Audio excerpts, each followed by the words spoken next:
Director Smith of Brewery A is worried about the company's craft beer, which is scheduled for launch. As it is the company's first new product in a long time, he wants to make waves through novel marketing ideas. However, in this market, there are already many brands whose products are created by master craftsmen and countless more utilize high-quality strategies. So Brewery A's product is nothing but a latecomer to the market. That also makes Smith feel burdened. Is there a way to boost the sales of the company's brand despite its way overdue entry?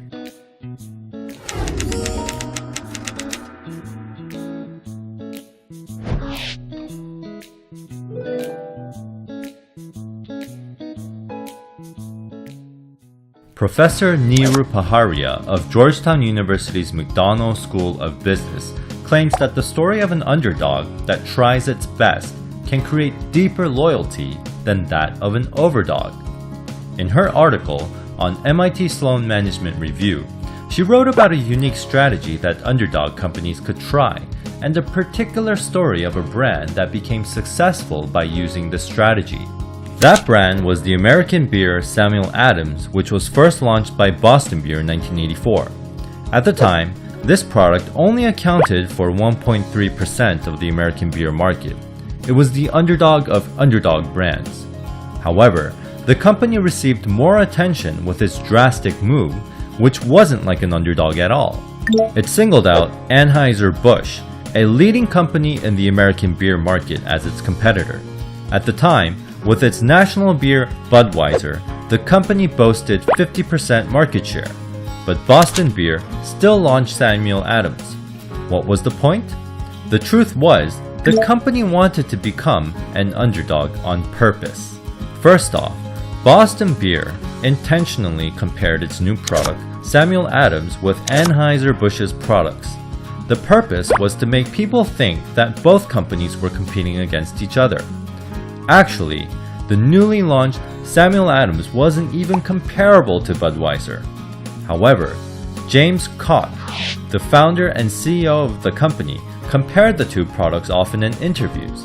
He said things like, "Anheuser-Busch makes much more beer than us, and still, many people prefer Budweiser to Samuel Adams." At first, it sounded far-fetched, but the company didn't stop there. Then, people actually started to think the two companies were in competition. Here, there's something you have to pay attention to. Did you notice? Yes.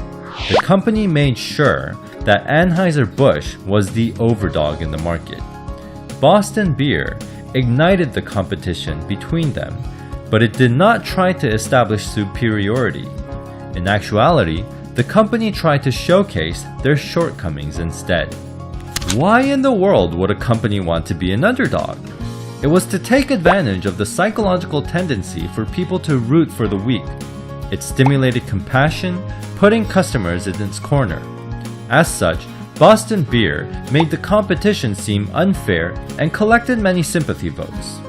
The company made an impression on people, proving to be a determined underdog that always tries its best. Did it work? Yes. Boston Beer properly aroused customers' compassions and was able to make Samuel Adams the largest craft beer brand in the US. It also increased its American beer market share to 19%. Boston Beer, which is dominating the market, can no longer be seen as the underdog. However, its underdog strategy is still apparent, as it has been sponsoring the Brewing the American Dream program. The program helps small food and beverage businesses, providing development funds and mentoring programs.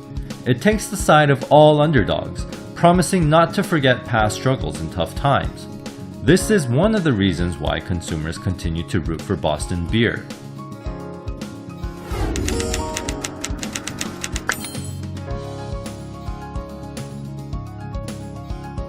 Does your company also need a new idea that can create success in a latecomer market? Why not try being a strategic underdog? Once you properly stir consumers' protective instincts, they can become your strongest supporters, bringing you much success.